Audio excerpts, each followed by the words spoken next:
Security transaction tax. ഈ security transaction tax എന്ന് പറഞ്ഞാൽ STT.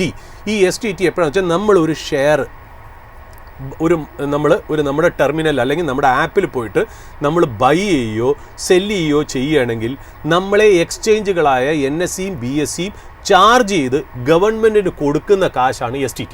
ഈ STTയുടെ പ്രത്യേകത എന്ന് പറഞ്ഞാൽ നമ്മൾ ബൈ ചെയ്യുമ്പോഴും സെല്ല് ചെയ്യുമ്പോഴും ഉണ്ട്. അതിപ്പോൾ ഡെലിവറി ആണെങ്കിൽ നമ്മൾ ഇന്ന് മേടിച്ചിട്ട് ഡെലിവറി എടുത്തിട്ട് പിന്നെ ഒരു ദിവസമാണ് വിൽക്കണമെങ്കിൽ ബൈയിങ്ങിന് 0.1%ഉം സെല്ലിങ്ങിനും 0.1% ആണ്. ഓക്കെ, അതാണ് അതിൻ്റെ പ്രത്യേകത എന്ന് പറയുന്നത്. അപ്പോൾ ഇതാണ് അതിൻ്റെ ഒരു ഇത്. ഇപ്പോൾ ഇൻട്രാഡേയിൽ നമ്മൾ മേടിച്ച് ട്രേഡ് ചെയ്ത്, അതായത് സ്ക്വയർ ഓഫ് ചെയ്യുകയാണെങ്കിൽ ശരിക്കും പറഞ്ഞാൽ അതിനകത്ത് സെയിം ഡേ തന്നെ നമ്മൾ സെല്ല് ചെയ്യുകയാണെങ്കിൽ സെല്ലർ പേ ചെയ്താൽ മതി, ബയ്യർ പേ ചെയ്യണ്ട എന്നുള്ളതാണ് പ്രത്യേകത. അതേസമയം നമ്മൾ ഡെലിവറി ആണെന്നുണ്ടെങ്കിൽ ബൈയിങ്ങിനും സെല്ലിങ്ങിനും പേ ചെയ്യണം എന്നുള്ളതാണ് STT.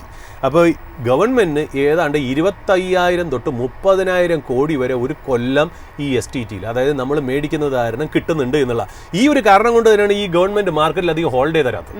കാര്യം ഓരോ ദിവസം ക്ലോസ് ചെയ്തിട്ടാൽ STTയുടെ റവന്യൂ കുറയും.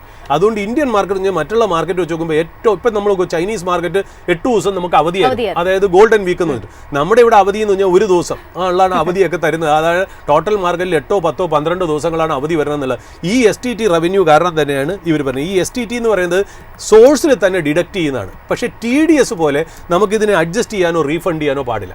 അപ്പോൾ ഇതിൻ്റെ പ്രത്യേകത ഇതാണെന്നുള്ളത്. ഇത് കൊണ്ടുവന്നത് ശരിക്കും പറഞ്ഞാൽ ചിദംബരമാണ്. അത് ചിദംബരം എനിക്ക് തോന്നുന്നു 2004-05 ബഡ്ജറ്റിലാണ് ഇത് കൊണ്ടുവരുന്നത്. അത് കൊണ്ടുവരുന്നത് വെച്ചാൽ ഇപ്പുറത്തെ സൈഡിൽ short term capital gains tax 10% ആക്കുകയും long term capital gains tax abolish ചെയ്യുകയും കൂടെ ചെയ്തപ്പോൾ ആ റവന്യൂ ഷോർട്ട് ഫോൾ ഒന്ന് കുറയ്ക്കാൻ വേണ്ടിയിട്ടാണ് ഈ STT കൊണ്ടുവന്നതെന്നുള്ള അതാണ് അതിൻ്റെ STTയുടെ ഉത്ഭവം. ഇപ്പോൾ ഒരു മിസ്റ്റർ അസീം ജുനേജ എന്ന് പറയുന്ന വ്യക്തി സുപ്രീം കോടതിയിൽ പോയിരിക്കുന്നു.